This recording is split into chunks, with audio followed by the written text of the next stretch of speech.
Camera action, it's on. New black film revolution born. Movers, shakers, big and little filmmakers. Let's make a movie today, see where it take us. Halle Berry, Denzel, and Jamie. Terrence Starr with Mike D and Spike Lee. Brand new filmmaker born every day. Put a camera in his hand and let him lead the way. Hey, I'm Mike D.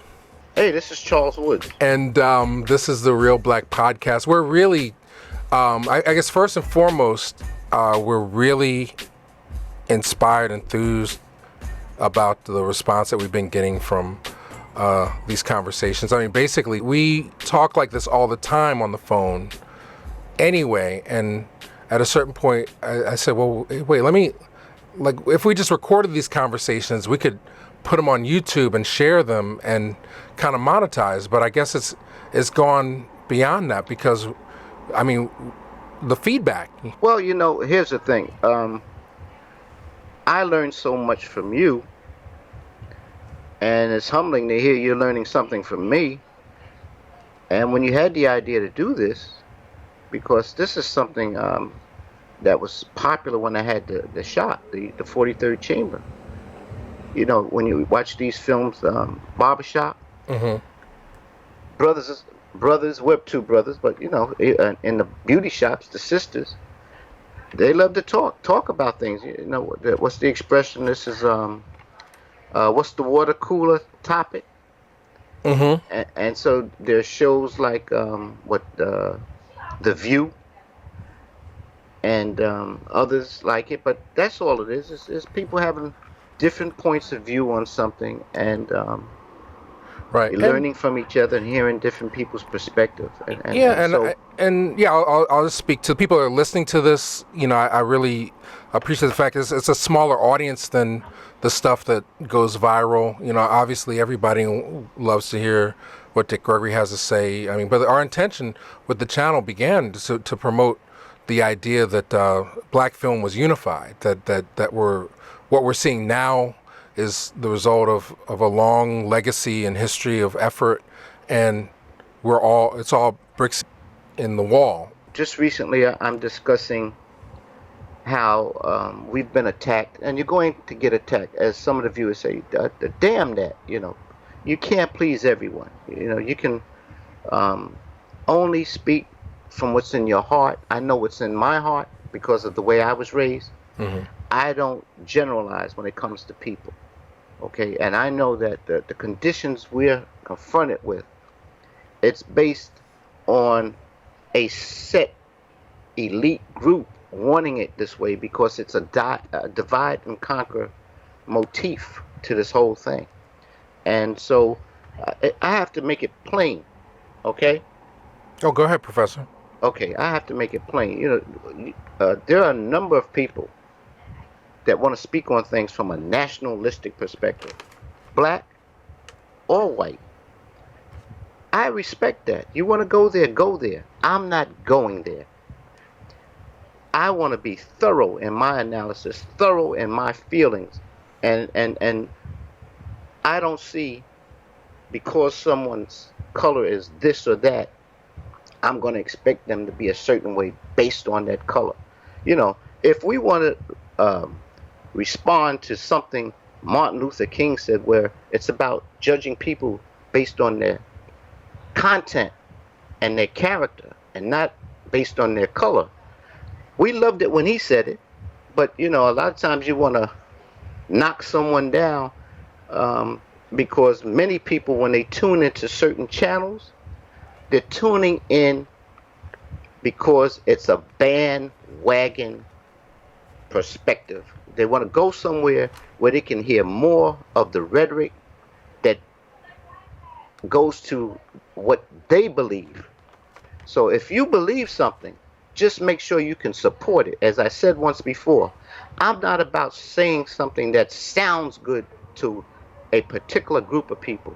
When I analyze something, when I look into it, I'm about saying something that's good and sound as far as the facts are concerned. And that's what I'm about. And that's what I feel when we analyze film. It's about raising what I call people's IQ, EYEQ. In other words, seeing things that are there that you didn't know they're there. We're pointing out the encoded messaging that's in ideological creations, film, literature, someone's ideology where in their artwork they're promoting an agenda which is going to help sustain the world as it is. But you're going to get a number of people who are artists, and they're going to attempt through their artistry, through their work, to try to change this world to make it better. And when we see films or read literature that does that, I applaud that. Mm-hmm. And we're going to talk about a lot of things in this particular podcast. So basically, I mean, we're really inspired and enthused by the response.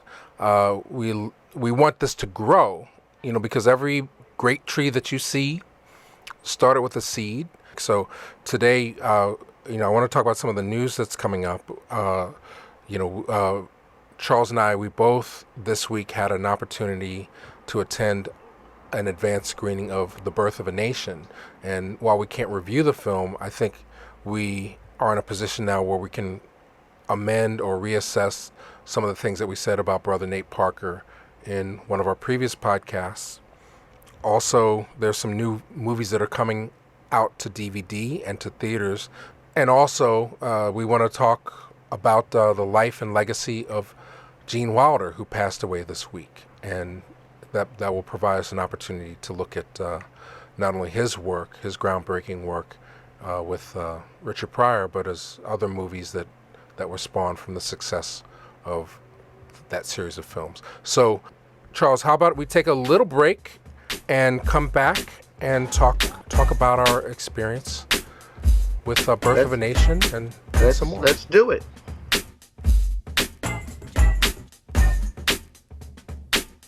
So you gotta watch what you buy in those stores, because I forget one of these young comedians. Well, he was young back in the day, but he did a whole piece on that. It was just so funny. Well, I just went in there to get your nuts. I went in to get your nuts and get out of there. But I mean, some of this stuff is a little suspect. Like, I ended up getting nuts, the chips, and they had umbrellas for $1. So I know that ain't for shit. I'm sure as soon as you get a little wind gust, it's done. Yeah. But on the way in, on the door, they were selling steaks. They had 3.5 ounce sirloin steaks that they were selling. They said limited supply. I don't know where that meat came from. I just don't trust a dollar store steak. That's some James Evans shit. And if you bought one and you don't cook it good, you deserve rickets or whatever you get from eating uncooked meat. You said it's James Evans? It's some good time stuff, yeah. I'll eat a double hamburger from McDonald's, but what they're billing as steak for $1, I'm just suspect. So that's if you shop at the dollar store regularly, I'm not hating on anybody. I'm there to, I got a whole shelf full of ramen pride. So it's not a class thing. We're back with the Reelblack podcast. So in the news, some movies that are coming out. I mean, last week we had a few movies that we're going to review later. September 9th, put on your radar. Kicks is a movie that's coming out, which is about a young kid who gets his sneakers stolen, and he's got to confront some gangbangers. And also the movie When the Bough Breaks with Morris Chestnut and Regina Hall. And we actually recorded full length, well, not totally full length, but extended trailer reactions to both those films. And I'm hoping that I'll have time to get it posted. If not, we'll talk about it after the movie comes out. That trailer, I just saw that in the Magic Johnson Theater in Harlem. For When the Bough Breaks? Yeah, and that was one of many trailers featuring black films, black theme films coming out. But I was in Harlem, and we'll go into this further, to catch Southside with you. Mm-hmm. And that trailer, When the Bough Breaks, I was blown away by it. I thought it was very sensual and very well done. Yeah, I'm looking forward to it, but as I say in the trailer reaction, like I really don't want to be fooled again. That's a Screen Gems PG-13 erotic thriller, so I'm gonna go in fairly guarded about that. The trailer is dynamite though, and it's gonna make a lot of money opening weekend. No doubt about it. It's something we do. We want to see two beautiful people and some conflict, and not every movie has to be civil rights or history or whatever. So escapism is good too. So those are coming out September 9th. Mark your calendars. I just saw that online. There's you can see Morris from America's one movie that's online. There's also one called This Land. I'm getting this information from shadowandact.com. And then the last movie is, which I didn't realize was coming out so soon. It's a documentary about the first black animator at Disney. So that movie's called Floyd Norman: An Animated Life, and it's on demand. So the other thing I wanted to talk about, we both thank you, Kino Lorber, for sending us preview copies of the Pioneers of African American Cinema box set, and it's on Blu-ray and DVD out right now. And I talked about it on the radio show, but have you had a chance to preview it? I think it's amazing. It's the best DVD release of the year, in my opinion.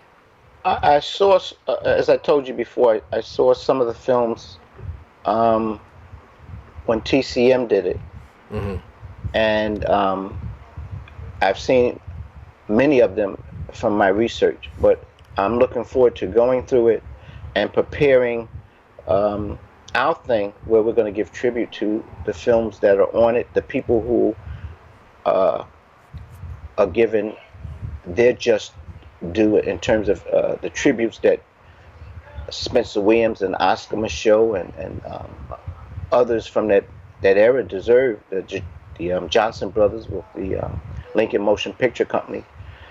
I say all of this because there are some people who want us to do something on the race films, which we really haven't done. Yes. It retails for $99. Most places you can find it for $74 to $79. I think Amazon has it for $79. But I mean, it's worth the price to me alone, because it's the very first time that Within Our Gates has been made available on Blu-ray, and it's a beautiful restoration. There, some of the stuff on the speak on Within Our Gates for people that don't know, Charles. Well, Within Our Gates, you have Oscar Micheaux's film, and it's a film where a lot of what Oscar Micheaux did cinematically, it caught a lot of criticism, and he wasn't afraid to try to put some controversial element in his film, lynching and stuff like that, and that's something they didn't want put in the movies, where you talk about lynching, and you make that something that you bring to the attention of the American world, because as far as America is concerned, they want you to think everything is copacetic, and it's not. And so Micheaux had problems with that film. A number of his things he put in there had to be taken out. He had a difficulty time because they had to pass the local censors. And anytime, as I said before, you put something in there that's going to, what they say, rile emotions, cause emotions to be riled and get people upset, they're going to eliminate it. So that film was chopped to pieces. Right. Well, it was actually considered lost for some time, and until like about 1995 or so, the Library of Congress discovered a print in, of all places, Spain, that had Spanish intertitles, and that's when I first saw it. It was restored then, and it was on VHS for a while. There was a DVD that the Library of Congress put out, which actually, that box set goes for over sometimes $300 for the box set the Library of Congress put out. The race films of the 40s, the late 30s and 40s, for me, they're called race films. But basically what those movies were, I feel they were white films in blackface. Okay, so you had people like Ralph Cooper, Edna Mae Harris. You had the black musicals and the black horror films. Right.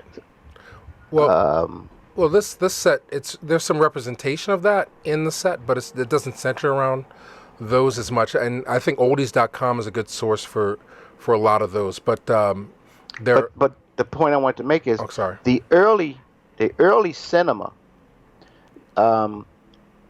when you had people like William Forster, who's considered really one of the first to attempt to make black films, with Forster Photoplay. The initial impetus to make motion pictures was, as I say, let's get in on it for for reasons of art, for reasons to make money. But then there came a period when you had the Lincoln Motion Picture Company, with their efforts was social uplift, to present imagery that counted the dehumanizing images of blacks in cinema up to that time. And then you had a movement after the Birth of a Nation, 1915, where this was very prominent in the minds of people like, you'll hear people talk about Booker T. Washington's secretary when he tried to do the Birth of a Race. But you had that part of the filmmaking effort where it was about social uplift, and then it just gravitated to where it became what we're getting in film today, where you lose the emphasis on black themes, so to speak, and it's just more or less mimicking what's popular in white cinema. So there's a really interesting, I'll link to it in the comments. For those who haven't seen it, there's a great talk from the Black Star Film Festival with Haile Garima, and he speaks to film as we see American films. It is just there's no reason for the language to exist the way that it does, other than the facts that American Hollywood had dominance over things. But it's very interesting to see some of the early work where the language hadn't developed fully, and how people chose to tell stories. 11 p.m. is a prime example of that within black cinema. Richard Maurice, it's almost like a surrealist experimental film on a certain level. There was a woman, Eloise Gist, who made movies with her husband, religious themed movies back in the 1930s, and two of her films were discovered and restored. They're on the box set, as well as fieldwork film that was shot by Zora Neale Hurston, who their eyes were watching God. Who knew that she was making films, let alone, who had access to this footage? So that's on the box set. There's an hour-long interview that was conducted by Pearl Bowser in a 32-minute interview conducted in 1978 by Pearl Bowser of the Moses Sisters. That's in the box set. And the thing that I most was excited about seeing was home movies by Reverend S.S. Jones, Solomon Sir Jones. There's 16 minutes of home movie footage. I guess he had a camera, and he traveled around the Southwest filming black people. And he went to Wiley, Oklahoma, and filmed the black community there. And for the people that talk about Black Wall Street and the Tulsa riots, this was a community, Wiley, Oklahoma, that was basically black folks, and they had their own businesses. They show one guy, he owned not one, but I think 2 or 3 oil wells that were delivering barrels and barrels of oil every day. And they film him and his wife in front of the oil mills. They go into a place, they have their own telegraph office, their own supermarkets, and all this is the kind of thing that who knew that type of world existed, and who knew that people were filming this. So again, pioneers of African American cinema on DVD and Blu-ray from Kino Classics. And to me, I don't think there's any. If you love black film, if you love black images, if you love black people, I don't think that, or if you have people that that have a love for this, there's no better gift that you can give them. I think this year this is the best, and probably I'll go as far as saying it's the best box set on black culture since Ken Burns' Jazz. I was really looking forward to this thing. So how about we take another break and we'll get into Birth of a Nation. Okay. All right, we'll be right back with more Real Black Podcast.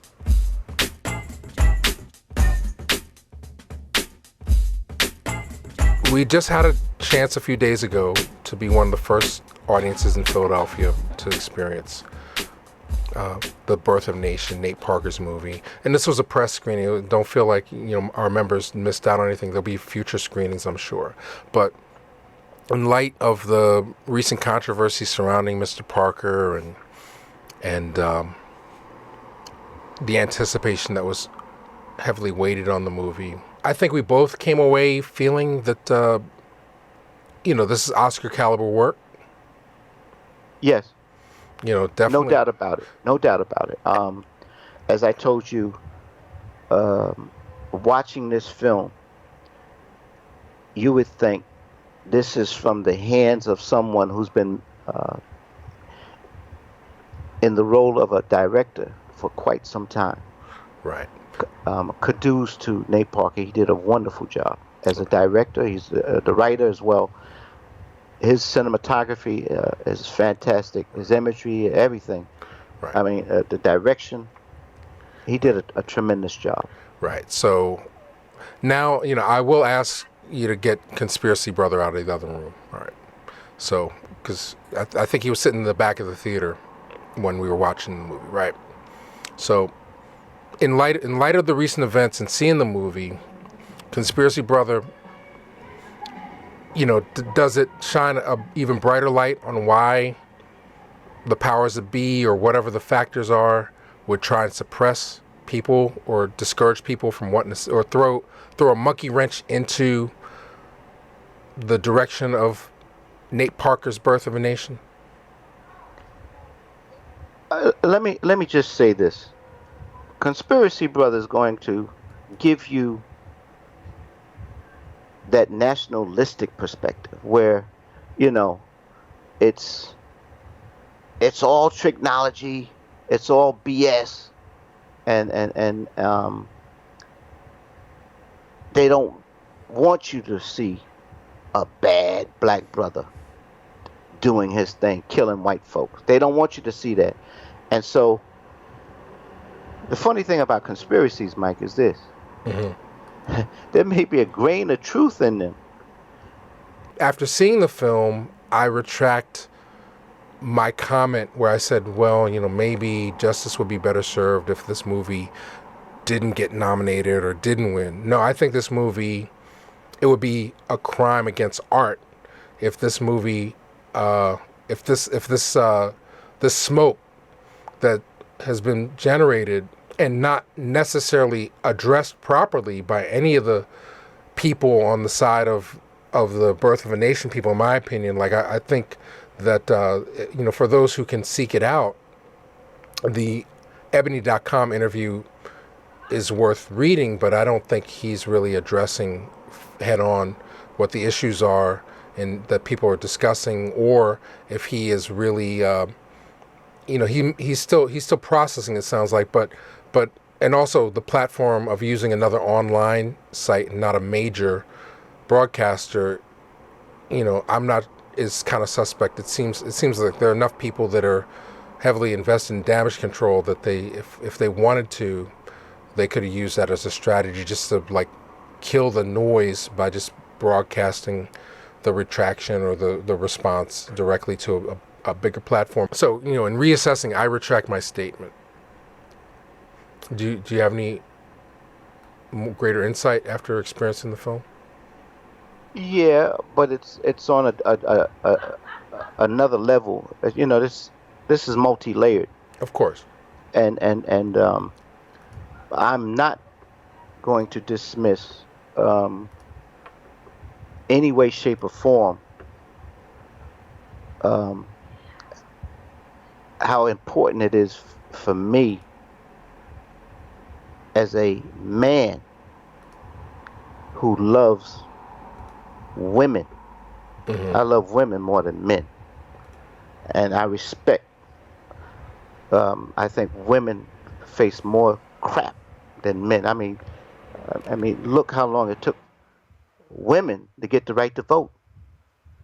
Okay, and that's a man thing, and the Bible is a man thing.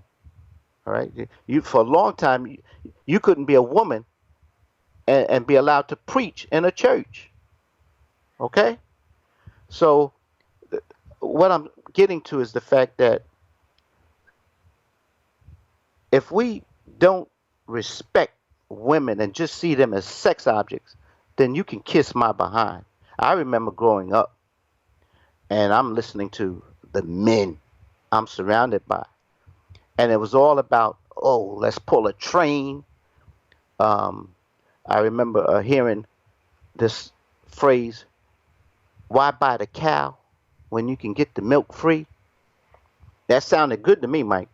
And when I met the person who would become my wife, and I said this, like if someone said, what do you think about marriage? I said, well, why buy the cow when you get the milk free? I really didn't know what the hell that meant. Okay? But the thing is, this, where I'm going is that I believe even Nate Parker, he's now talking about the fact that his mindset at that time was where he was caught up in the sexual thing, and how women were looked at as conquest. They weren't seen as someone to respect on a human level. They were seen as sex objects, and he's learned from that. We have to rethink how we view our women. And you remember that thing we did where I said, Dr. Ben said, when you look at how men treat their women, you know the condition of their culture and who they are. And so if I'm upset about anything, I'm upset that, hey, I'm not saying Nate doesn't deserve the right to defend himself, and that there are all kind of charges that come up. We know there have been charges leveled against men where they've been accused of rape.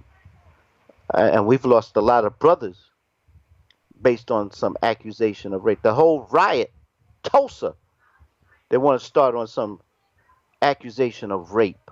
It was just an excuse. But the whole thing is, that's a different story. But I'm sad that this film is marred by this incident and how it's going to impact on how people are either going to decide to go see it or not to see it. You follow what I'm saying? Can I give you my concept of this? Of course. Okay. Let me be clear. When I brought up the idea of we haven't seen a Nat Turner in film, and people agreed with that, I was saying we haven't seen the image historically, as far as cinema is concerned, of blacks rebelling against slavery, against the conditions they were subjected to that were dehumanizing, debasing, and just brutal. You didn't see that in motion pictures. The motion pictures they gave us with Gone with the Wind, Birth of a Nation, Stand Up and Fight, is the happy darkies. And so I said, we didn't see a Nat Turner image. We only saw blacks who, for the most part, loved their masters with that mentality of, hey, I have no problem with this. This is good for me. That's the image they were projecting. And I said, we haven't seen a Nat Turner image, but I caution you. When I gave you my term of circumscribed historicity, it was to say, when we will get those rare instances of an angry black man or black woman, and they will be rare, they will be anomalous.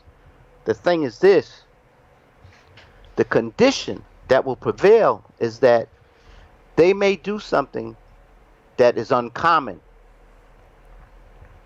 but the point will be well made, the message will be well conveyed that you shall pay for this crap.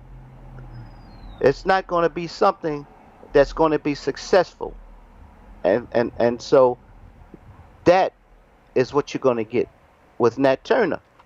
Mm-hmm. Yeah, you warned us about that. Okay, and so my question is this.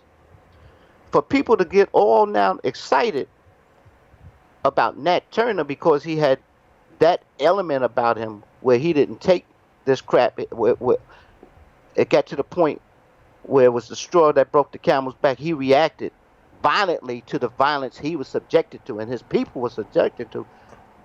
The thing is this, haven't we been condemning cinema for being so nostalgic and showing us slave films or films where we're maids and butlers and cooks and magic Negroes?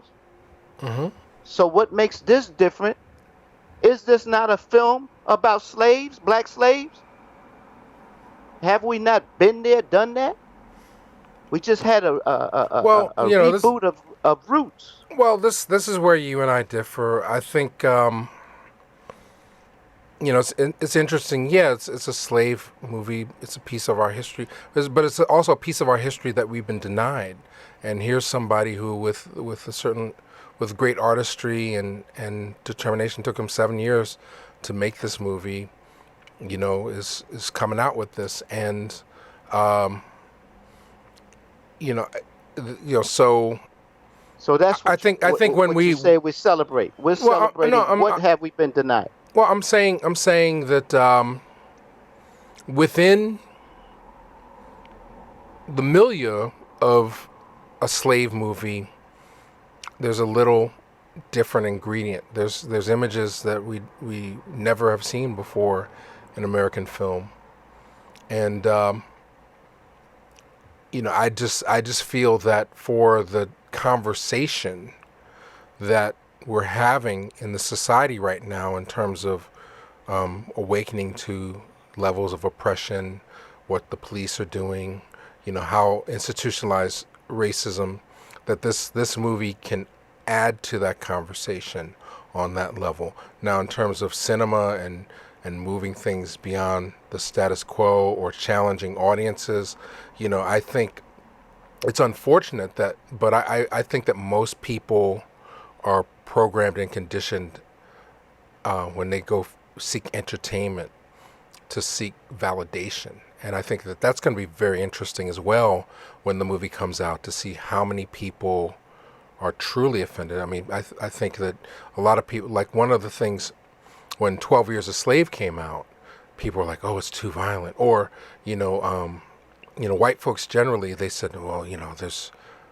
nobody I could relate to until Brad Pitt showed up, and that was too long into the movie. I hated it. I had to wait an hour and a half before I saw somebody on the screen that looked like me, and it's sort of like, and my feeling at that time was like, well, just get used to it, this movie's 2 hours long. Slavery was 400 years. I'm sitting in an air-conditioned room.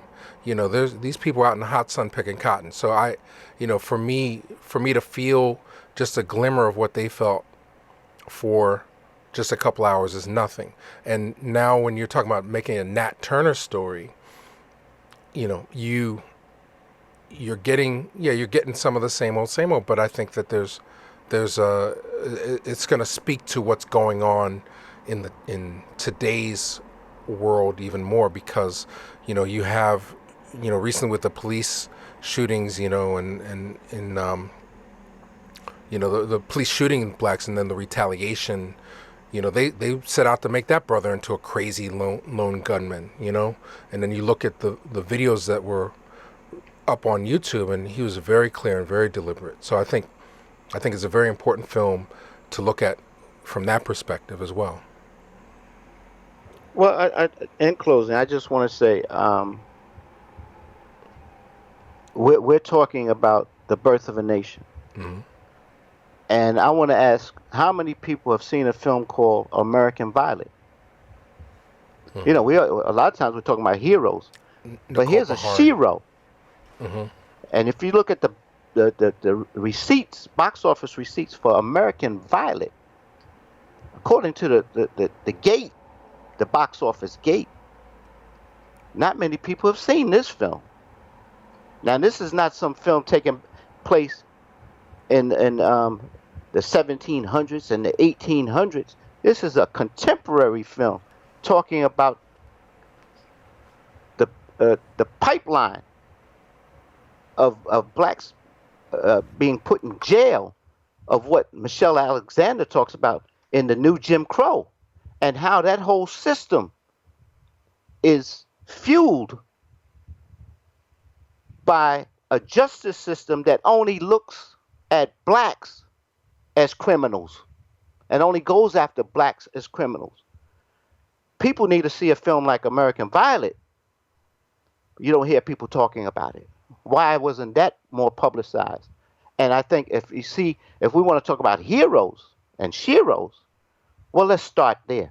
I think that there are forces at work that don't want people to see this image at all, regardless of what, you know, the circumscribed historicity. Just like, I mean, you're the one hipping me to the fact that at one point you couldn't even see black people kiss in a movie. So yes, you know, to have images of black people dismembering and killing white people, I think could be a dangerous image to a lot of people. Well, the whole thing, you just told me to watch something on white fragility. And as I said before, you know, anytime you talk about race, that's the elephant in the room. Oh, as Paul and I used to talk, Paul Mooney, he used to say, they don't want to hear that crap. They don't bring that up. Oh, here he goes again with this race thing, you know.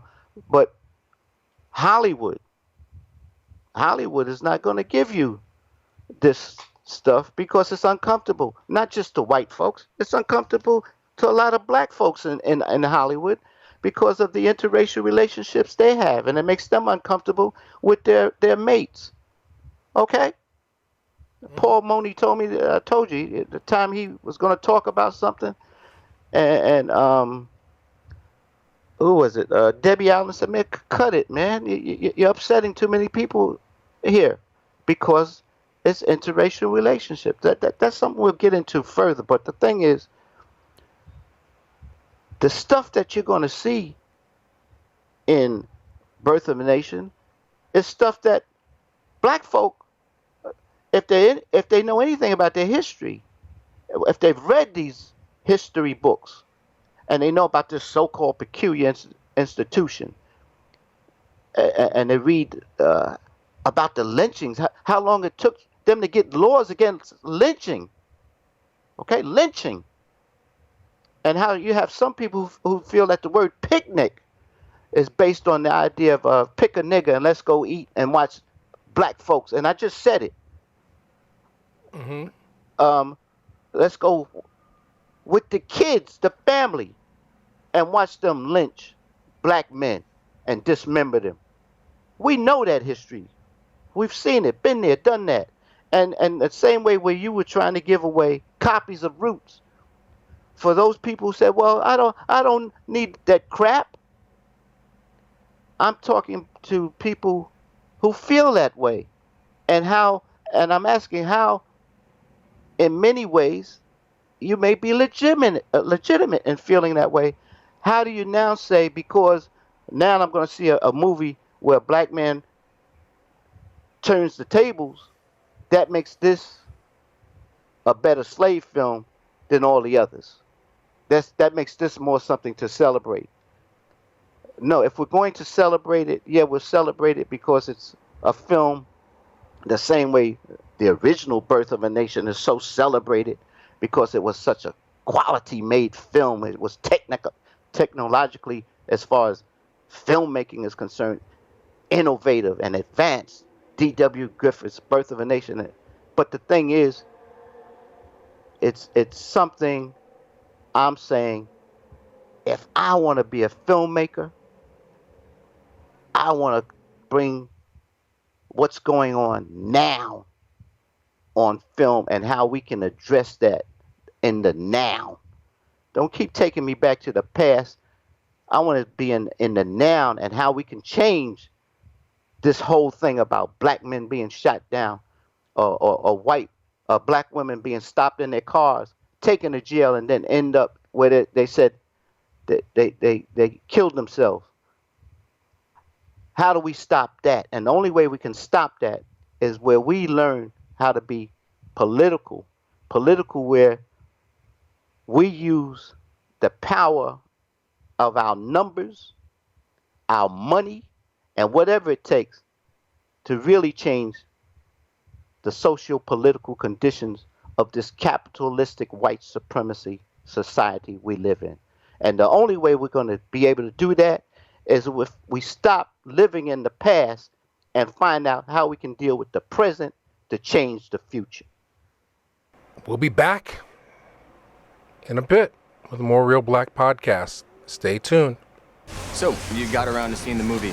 Yes, we did. In fact, I was just explaining to Michelle how angry that ending made me. Why would the delivery man have thrown the trash can through his employer's window? He must have known his actions would cause the mob to riot. It seemed totally irrational. Let me put it to you another way, Avery. I'm all ears.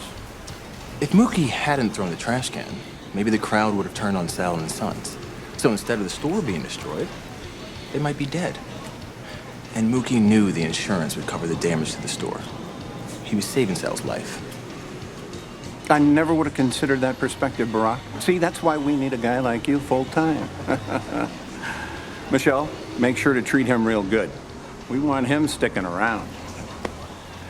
We'll see you both Monday. Good night. Good night. Thanks.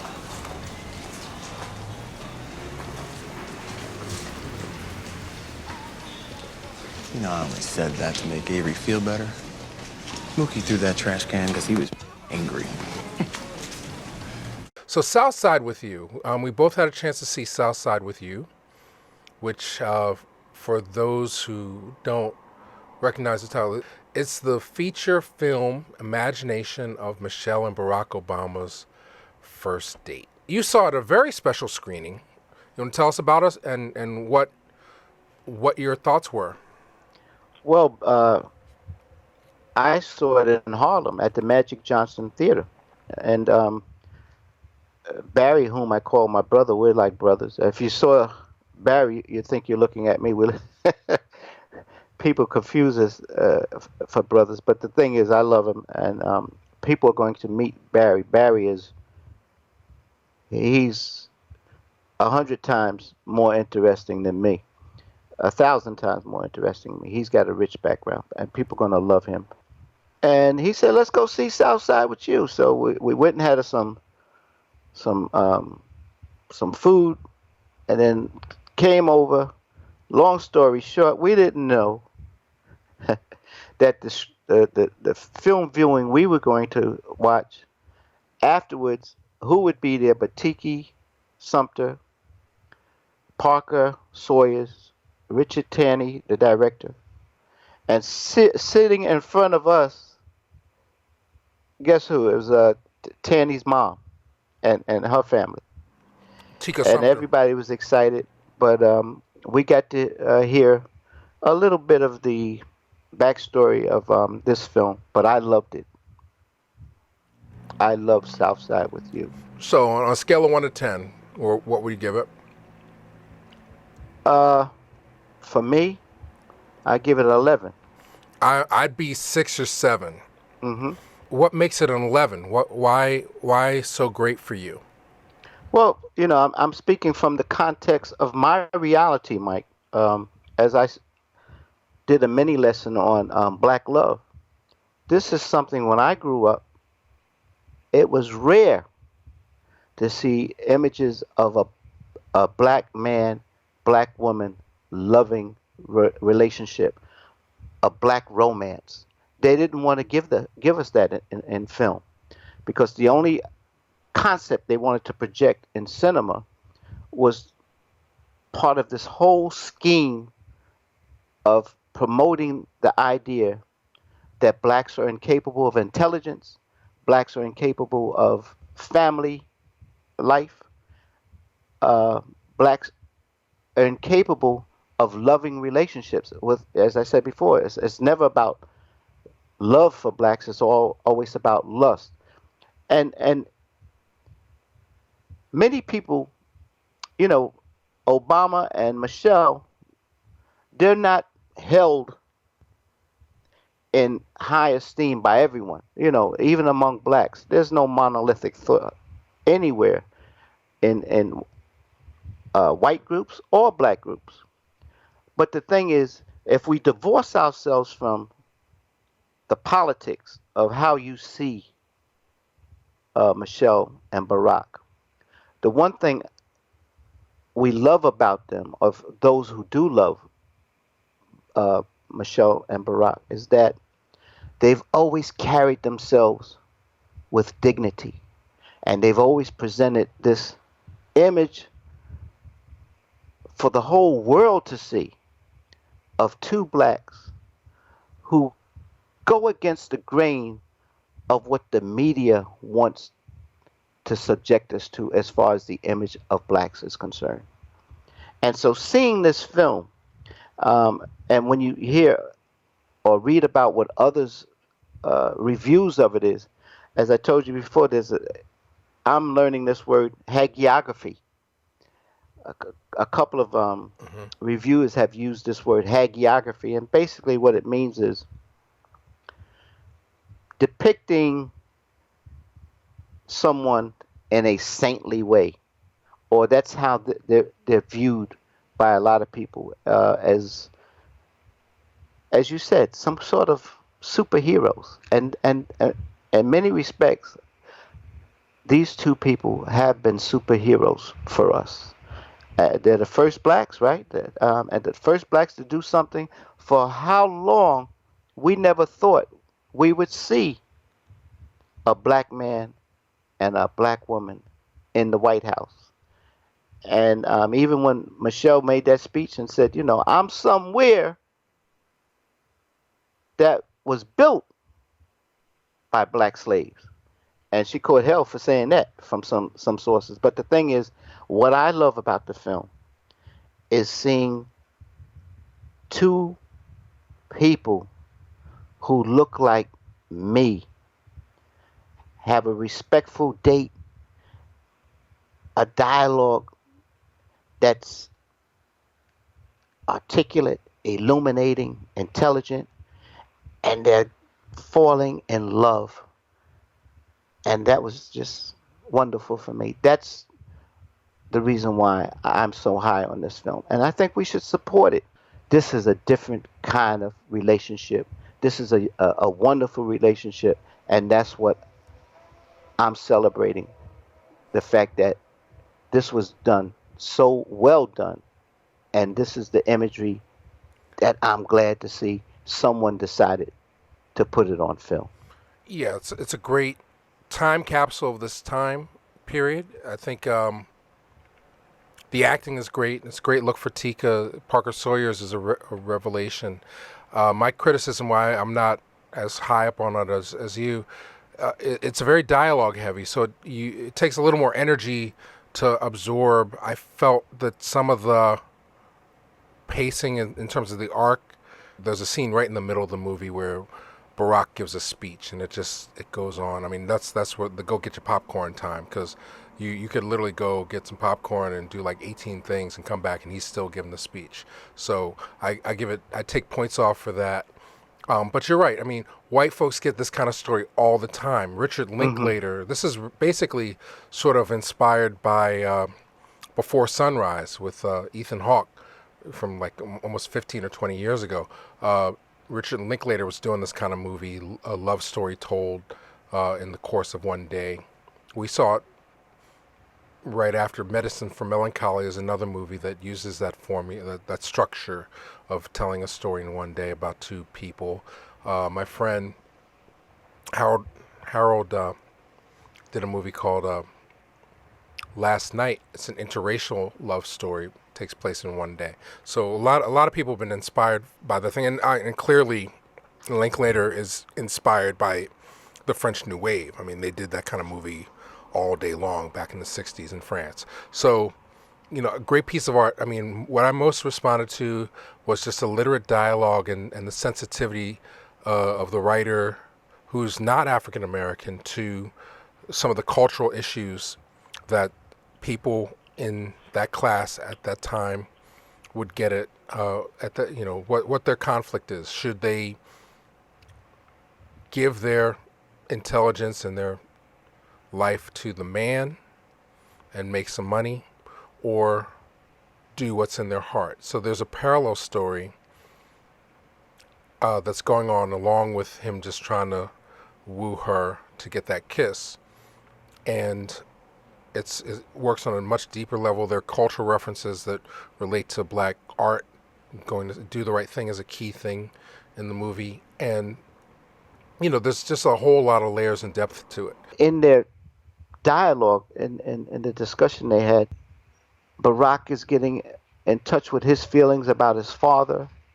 We hear Michelle's discussion about the sacrifices her father made,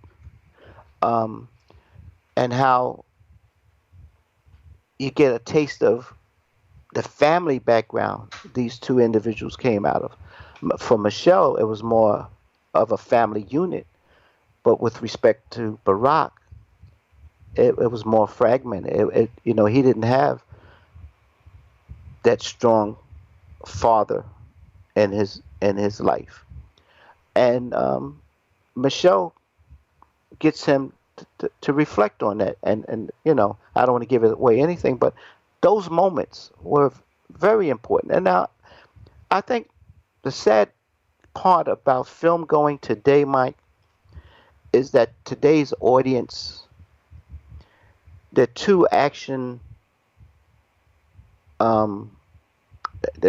There's too much of a need to see action, and people are getting away from listening, and that's what dialogue is about. It's listening, and using that sense where we're listening to each other, we're hearing what others have to say, and a lot of your dialogue films are not going to make it because, especially the younger audience, they're hooked on video games. Everything is fast paced, pop, pop, pop, pop, pop, and to me, I think that hurts. Some of your smarter films, they let the dialogue transport you. If you listen, I mean, that's what reading is about. Before we had film, our world, when we were transported, it was through the world of reading, and you're reading dialogue. And we've gotten away from this, and that's sad. But the thing is, I didn't feel the dialogue hurt the film for me. I felt it was a smart, well-written film.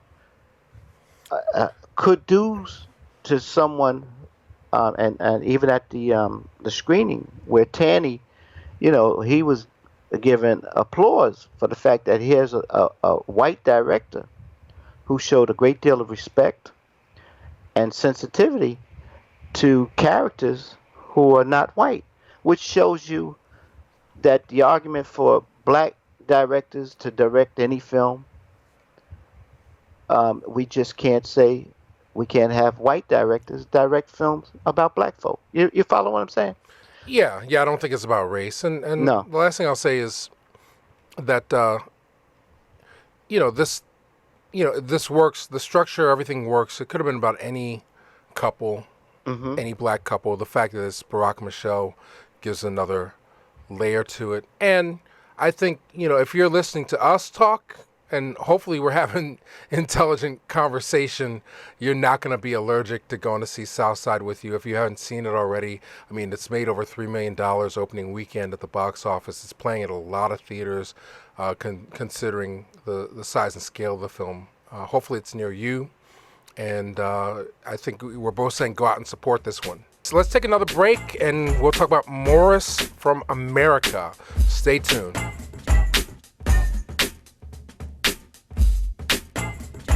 Another movie that came out this past week was Morris from America. It's playing in just a few theaters around the country, but it is available on demand, iTunes, Amazon Video. You can rent it and watch it at home. And, it's another Sundance film, just as Southside With You was. It won 2 awards, Best Actor for Craig Robinson and Best Screenplay. And, basically, it's about a young boy coming of age while living with his father in Heidelberg, Germany. Let's take a look at the trailer. What you say, Mary, your mother's an alcoholic. Tell me you can't dance to that. It's got no hook. Go to your room. You grounded. For what? Because you like terrible music. That was rhetorical, so no need to answer that. Nosebleeds unavoidable, so took your head back. Donnerstag. Donnerstag, Freitag, Samstag, Sonntag. Wait, you need to practice your German with people your own age. I don't need friends. I'm gangster. I don't like it here. It's boring. I know you might be still mad at me by bringing us here. One day, you lighting the hip-hop world on fire, collecting all your Source Awards. You thank me. Source Awards. Is that as far as I get in your dream? All right, you're Can right. I get a Grammy or something? Yeah. Let me get some claps, y'all. Yeah. Hey! Wie heißt du? Morris. I'm Katrin.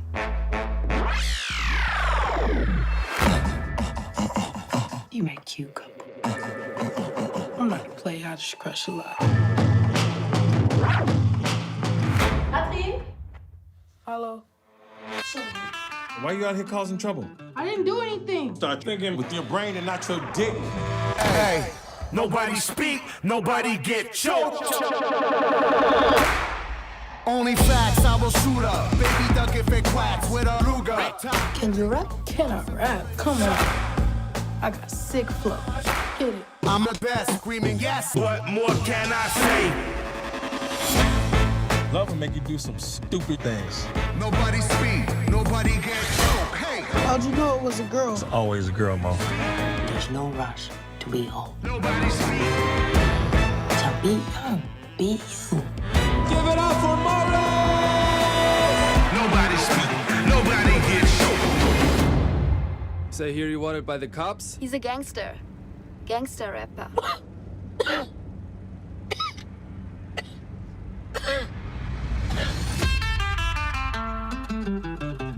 I'm not trying to keep you from experiencing anything. So I'm not in trouble? Oh, no. You grounded like a motherfucker. Live to shoot another day. You had a chance to see this movie. What were your thoughts? I mean, I watched it. I was thinking you're going to see all the 3D up in this. But what were your thoughts? Well, you know what? You said Craig Robinson got a Best Actor award at Sundance? Yes. Well, he didn't have to do much because I think I would have loved to have seen more of him in this movie. What I did see of him, especially when he's with Maurice, who's played, I thought this young boy who played Maurice was very good. What's his name? Marquise Christmas? Yes. So did you like the film? I enjoyed the film. Okay. And I say I enjoyed it because when I enjoy something, there are more reasons for me to have liked it than not like it. You follow? Mm-hmm. There are more things I liked about the film that offset maybe some of the things that maybe I didn't like. But I found I enjoyed it. But this whole thing about the 3D effect, it's the same thing where some people say, well, where's the 3Ds in when we did the Star Wars thing? Mm-hmm. And I was asked if I saw 3Ds. And, you can't prosecute a case if there's no evidence. Okay. What I was disappointed with is the way they were hyping this film up. I thought there was going to be something on a 3D level. And fooled again. They tricked you. Ha ha. Yeah. No, I mean, so the movie basically it's a coming of age movie about a young man's unrequited love, I guess is the term that they use. Yes. So I think we've all been there. We've had a crush on somebody, but we don't necessarily have developed the tools to be able to win that person, or maybe the person gives us mixed signals, or we just we're just out of our league, And I think Morris is guilty of all three in this movie, but it's not a raunchy comedy or anything broad. I would say it's a little more introspective. What I like, it's told from Morris's point of view, and but the girl, she's just, I couldn't stand her. She was just it was just painful to see the types of humiliation and rejection that this poor kid has to go through in the course of being there, and then added to that the alienation of being an outsider. Well, we disagree on that. I didn't feel I didn't feel that degree of her humiliating this boy like that, like you do. I didn't see that. But it's a coming of age movie. I'm coming up with a new thing I wanted to talk about. It's what I'm seeing happening a lot is something I brought up some time ago when I said you're seeing soul men, SOUL men, becoming soul men, SOLE men. So we're getting this isolation, this solitary, the solitary blacks who are thrust in a milieu where you don't see anyone who looks like them. And so the isolation that this boy feels, no one who looks like him, no one to identify with, I felt that. And I was hurt for him. I know what the feelings he was going through. And also the fact that as far as Craig Robinson's portrayal of the father, who I think is thrust in this position of trying to raise his son because of what happens to the mother, it puts both he and his son in a situation that the father wished things were different.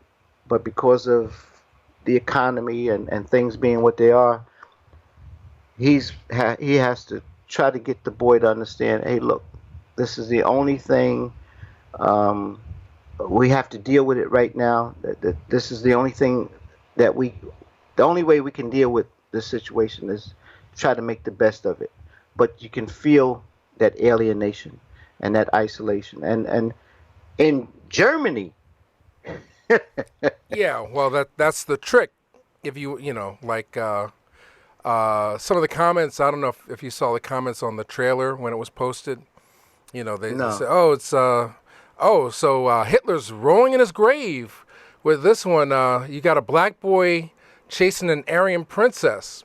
So people were, but clearly, I mean, and there's some, I guess, your dichotomy going on. Like, he's awkward kid where he can't necessarily play basketball or do some of the stereotypical things that the Germans expect black people to naturally be able to do, dance or whatever. But in the process of finding himself, he he finds a level of freedom. Like he might not dance the way you want him to. He might not rap the way he's expected to, but on a certain level, he finds his voice. I mean, yeah, I think we can agree the revelation here is Craig Robinson, who I've always liked, and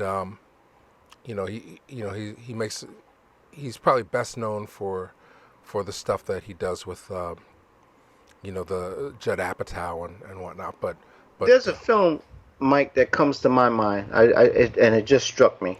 Mm-hmm. And we're talking about coming of age, and we had earlier we said, can you think of any films that are similar about black boys or girls? What films would you say were coming of age films? And here's one I didn't even think of when we talked about it. Well, we talked about Learning Tree, Cooley High, maybe House Party. Depictions of young teenage boys. So what's one that's new? Take a Giant Step. Oh yeah. That's definitely the antecedent to a movie like this, with Johnny Nash. Yes. Back in 1950, 57, 58, something like that. Yes. Yeah, that's worth seeing if you can get a hold of it. Mm-hmm. Mm-hmm. So compare and contrast Morris from America with Take a Giant Step for us, if you can. How do I? Yeah, what compare and contrast? I mean, it's two different depictions of somebody who's going through an awkward stage. One is, I think, is a little more squarely centered around race, but they're both insightful for their time. Yeah, well, the reason why I said, Take a Giant Step. Yeah, well, 50, 59. Because this, if we want to categorize, or let's say enumerate the elements of what make a black themed coming of age film, that's something we said we have to discuss. What it would have to be the elements.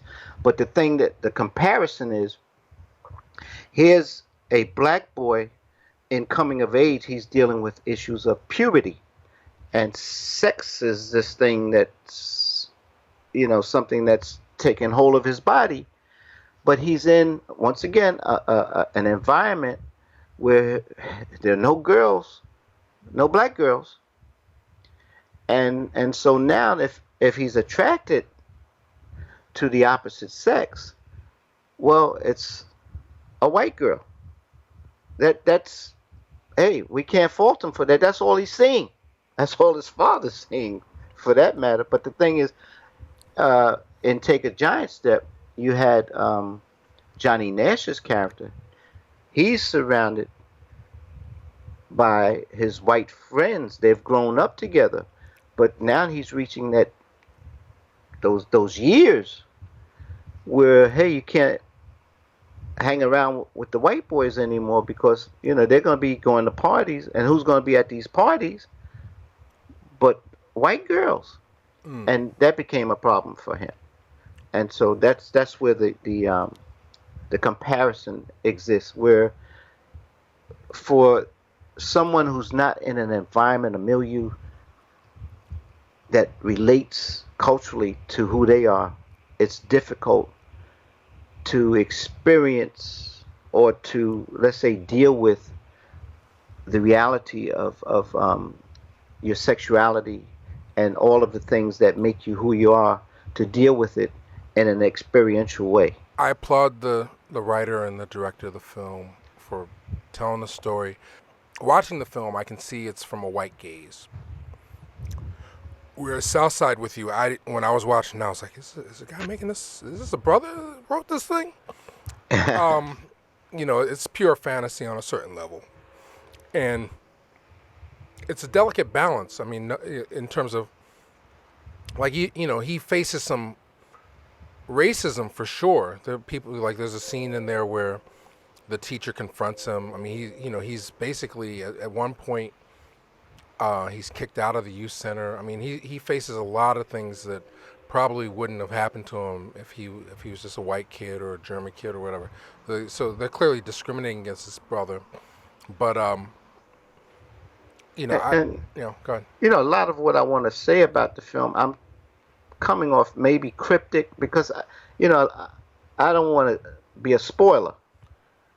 Right. Well, I mean, pick and choose. What you want to. But the thing is, one thing that's clear about what Morris goes through in this German setting is that he's confronted with people who have no idea of what black people are, except for the popular stereotypes.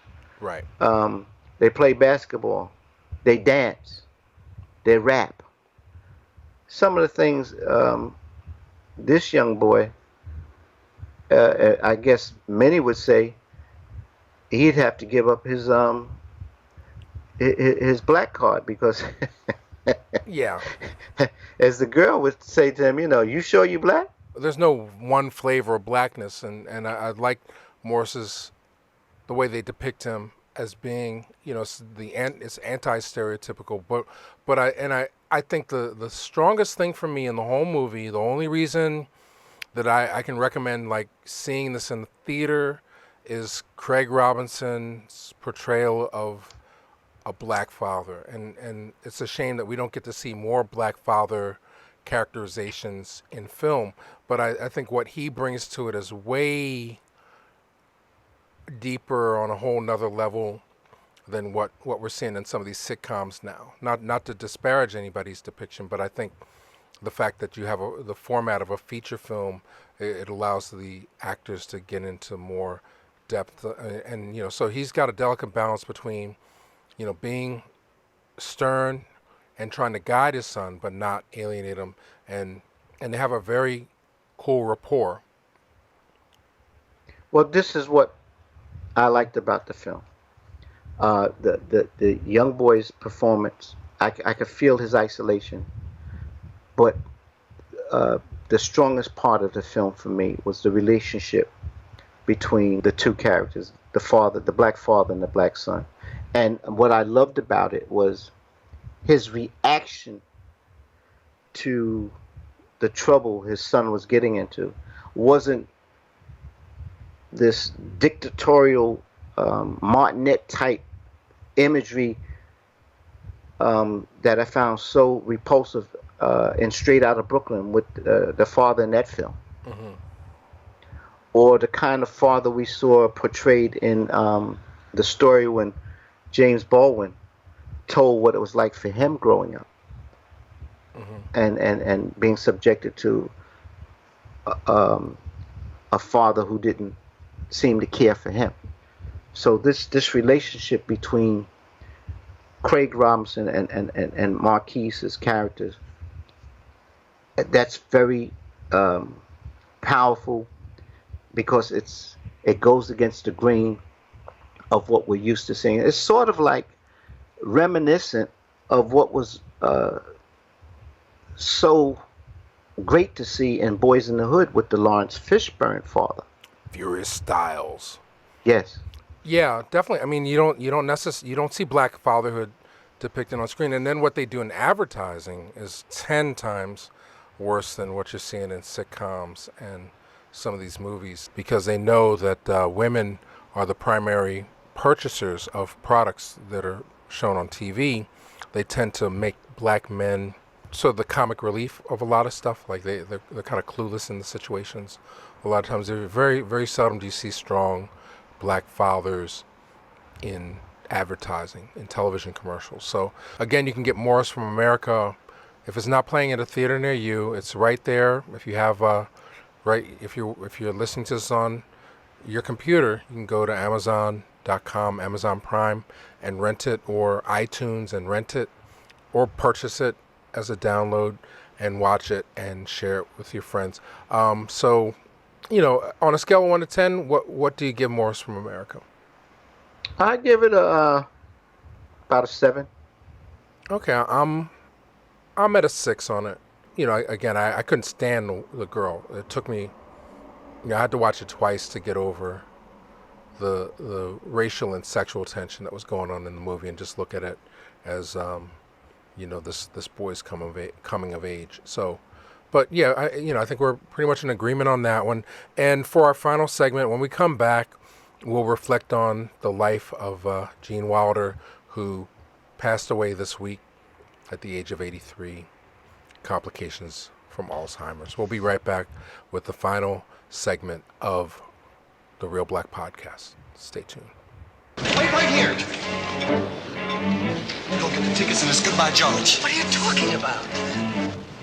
Well, how are we going to get on the train? Got an idea. I can't pass for black. Who you telling? I didn't say I was going to make you black. I said I was going to get you on the train. It's comedy.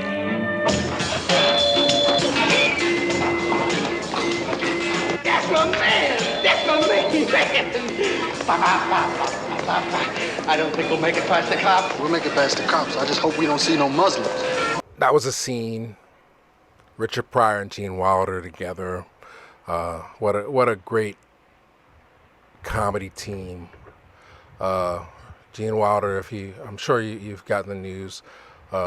Gene Wilder, born Jerome Silberman, June 11th, 1933, passed away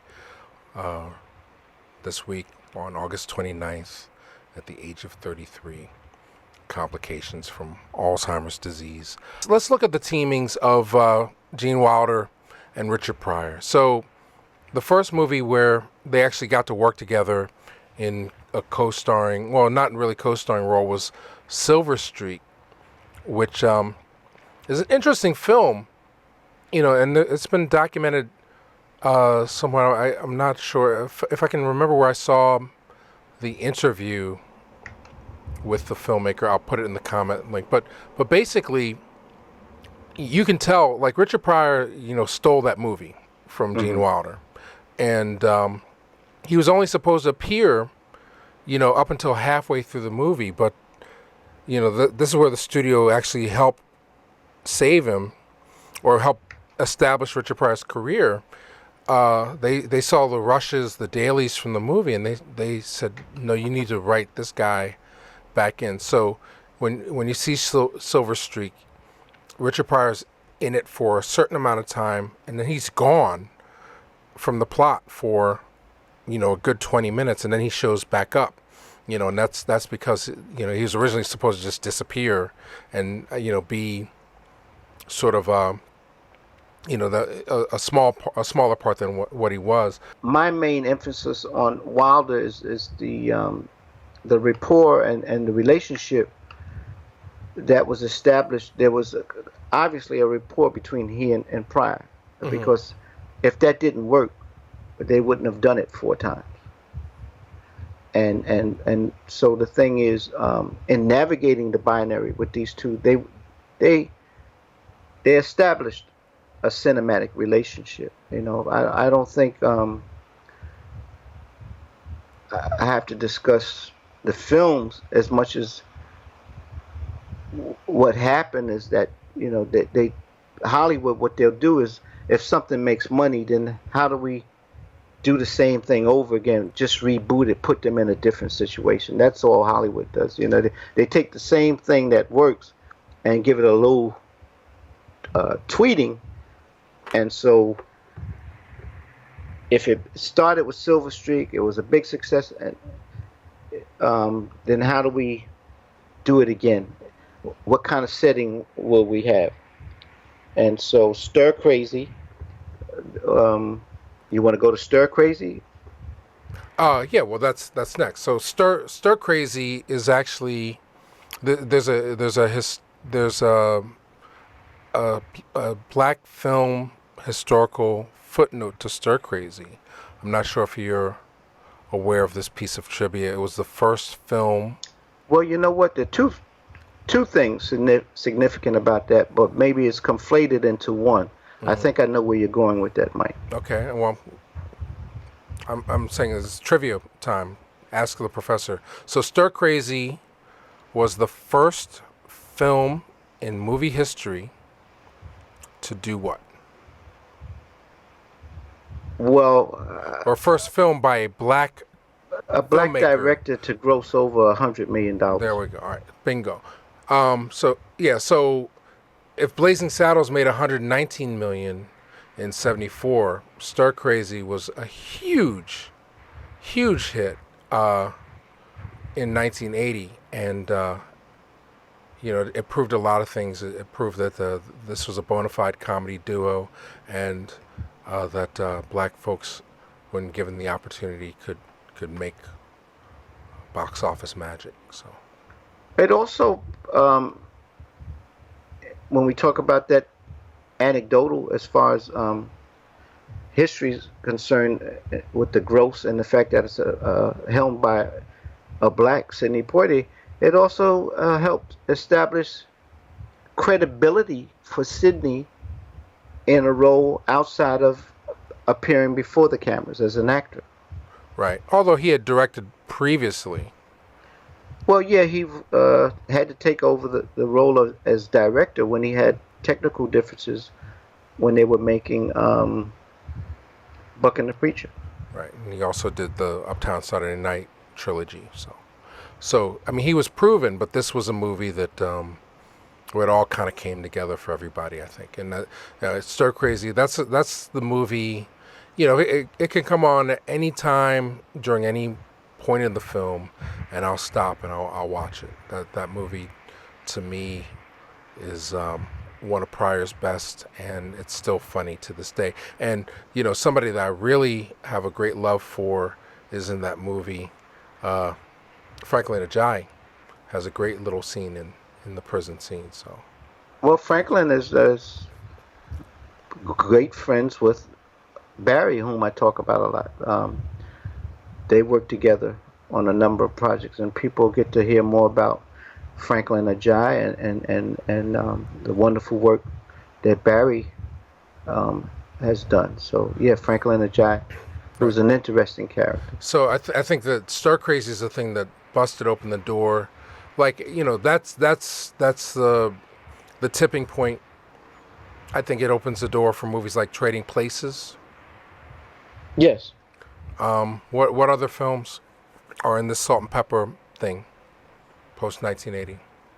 Well, what Pryor helped popularize with Wilder, Eddie Murphy took over, I think, in a bigger way with his salt and pepper relationships, starting with 48 Hours. As I said, most people, they don't call them salt and pepper, they call them buddy films. And the buddy films is where you usually have a pairing of two people, one usually, with the black, it's an ethnic difference, and so initially they have nothing in common, or they can't stand each other, or one thing that's problematical one for the other is the fact that, oh, you're a black guy, you're a white guy, and so they have to overcome their differences to become allies for a common goal.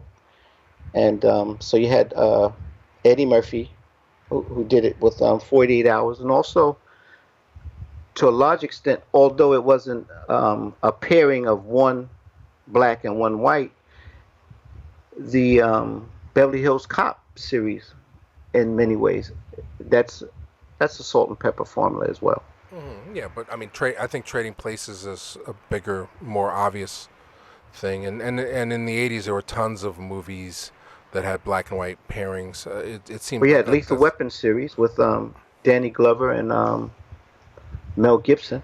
Mm-hmm. There's Running Scared with Gregory Hines and Billy Yes, Crystal. when they made an attempt to do milk Gregory Hines, for a little while they felt he was someone who was someone they wanted to make a black star, and he had Running Scared. He also did the film with when they're in what was it, Vietnam? Mm-hmm.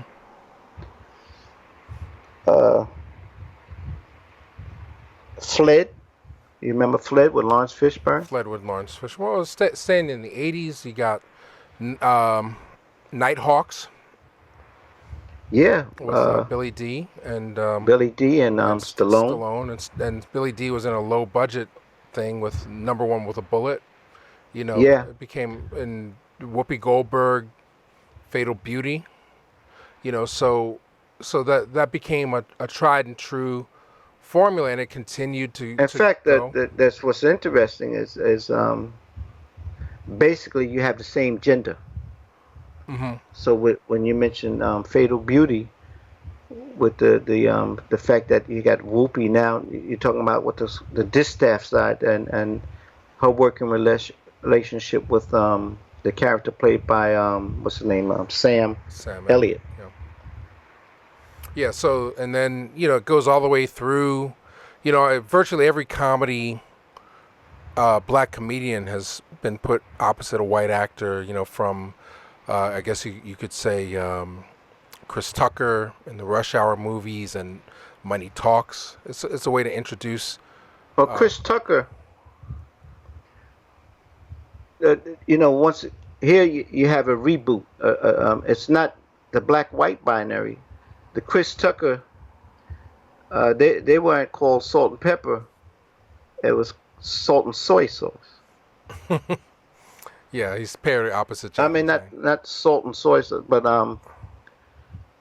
the Asian something yellow. Yeah, the soy sauce thing. Salt and bananas. Yeah. So and then Martin Lawrence was in a few. National Security comes to mind.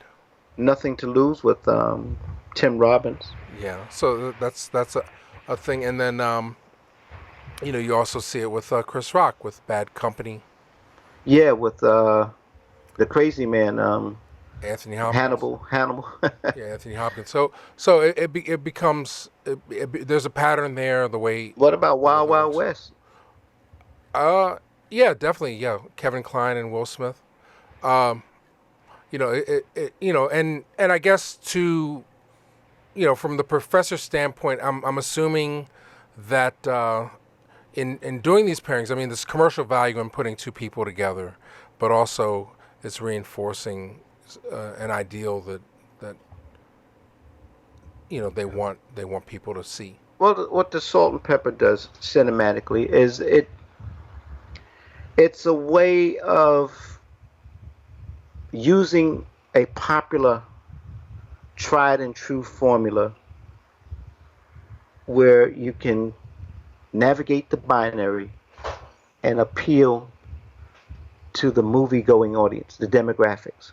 So we have something in the formula that appeals to a white audience and a black audience demographically. You follow? So right. With the buddy film, because I have a white star and a black star together, I have something that can appeal to their respective audiences. The black and white audience. And also what you can do with the so-called bromance buddy film Salt and Pepper formula is the black actors involved in these films, for the most part, they provide what is called the sidekick, the comic sidekick. Mm-hmm. And so when you look at most of these films, the black actor is a comedian. Yes.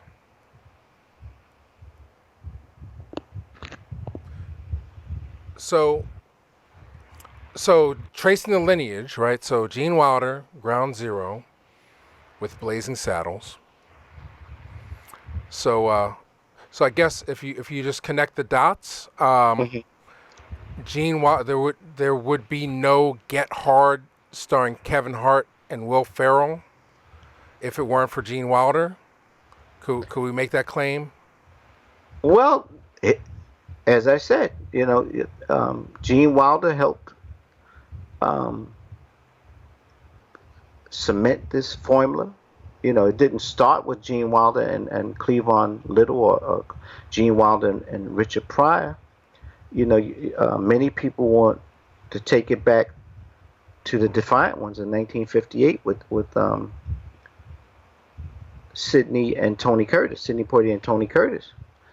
But I'll take you further back. Jack Benny and Eddie Rochester Anderson. Or Frankie Darro and Mantan Moreland.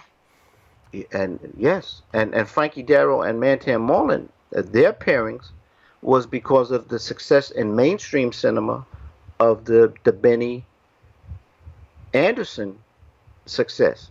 So on a smaller scale, on the what I call the Poverty Road type films, the lower budget films with Mantan Moreland, you had the teaming of he and Frankie Darro, which was very popular for the niche audience that those films were made for. So it goes back. But the thing is, we still get it in cinema because there's always this need to find something that when they say we're going to make a film, they want to make the most of, in putting the film together, something that can appeal to a greater audience, the demographics. How do we make something that's going to appeal to the greater audience? So with Kevin Hart, a lot of the films he's doing, it's a retread of this formula, the salt and pepper formula. Now, you may have the blends, as I told you before. You have a blend where you may have a little bit of salt and pepper where there's the buddy film, or you may have it in a different context where you have the white savior, someone who's an agent for redemption or progress for the black part. You take, for example, Cuba Gooding and De Niro, when they do a film based on a true life incident. You remember that film? Oh, Cuba and De Niro? Yes. Oh, the Men of Honor. Men of Honor. So that's a blend of salt and pepper, white savior.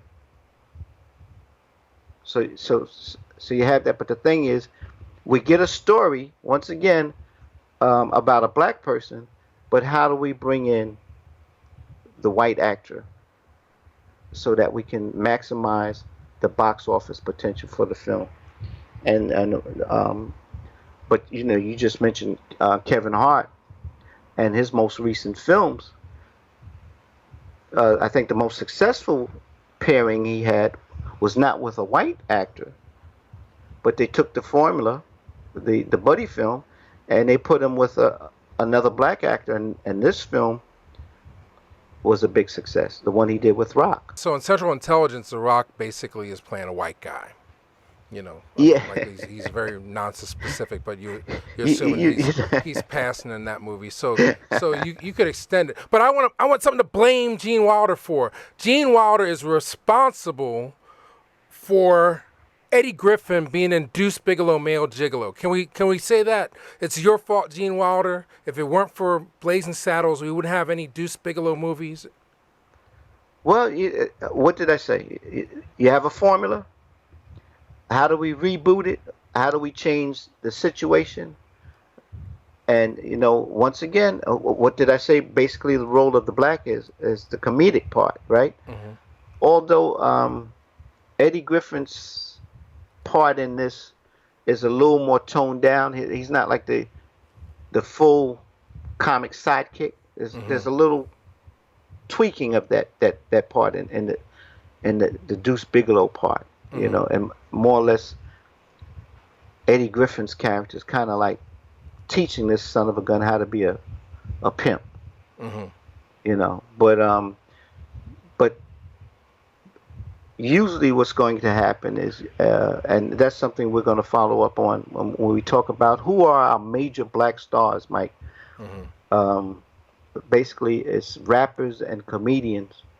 And then if we're going to have rappers and comedians, it's because Hollywood film producers are saying, well, the films that make the most money with black folk in them are musically oriented or comedy films. So how do we utilize that element and what kind of films do we make? And that's why you have right now, I think the biggest black star, even though The Rock, they just said The Rock was the highest paid actor with about $65 million last year. But many people don't see, as you pointed out or alluded to, is that many people don't see The Rock as a black man. Right. He's playing what we would call racially ambiguous type films, sort of like Vin Diesel. But Gene Wilder, if you want to blame him for anything, well, I guess you could say here's someone. Let me just say, I send my my warm thoughts to the family. It's a loss. Gene Wilder brought us a lot of humor, and nothing. One of the most important things is laughter, and he's someone who had the capacity to make us laugh. Thank you for that, and for the loss. I send out the sympathies to his family. But Gene Wilder is a part of, in many ways, a solid part of black film history because of the binary relationship he had in cinema with black actors. Yeah, Gene Wilder, we salute you. You are directly responsible for the 1996 TV series Buddies, starring Dave Chappelle and Jim Brewer. So if it weren't for well, you, as that Lou Rawls would never say, happened. What's something Lou Rawls would say to this? You feel me? You'll never find another love like mine. I don't know. And no, he'll say, "Yeah, buddy." Oh God! All right. See, this is for the old heads, Yeah. But yeah. So all right. So that about does it. If you stayed tuned to this mega episode, we tried to keep it short, but it obviously didn't happen that way. But if you enjoyed it, let us know. If you didn't, let us know what parts you liked. Join the conversation. What are your favorite black and white salt and pepper movies? What did you think of Morris from America? Do you plan on going to see it?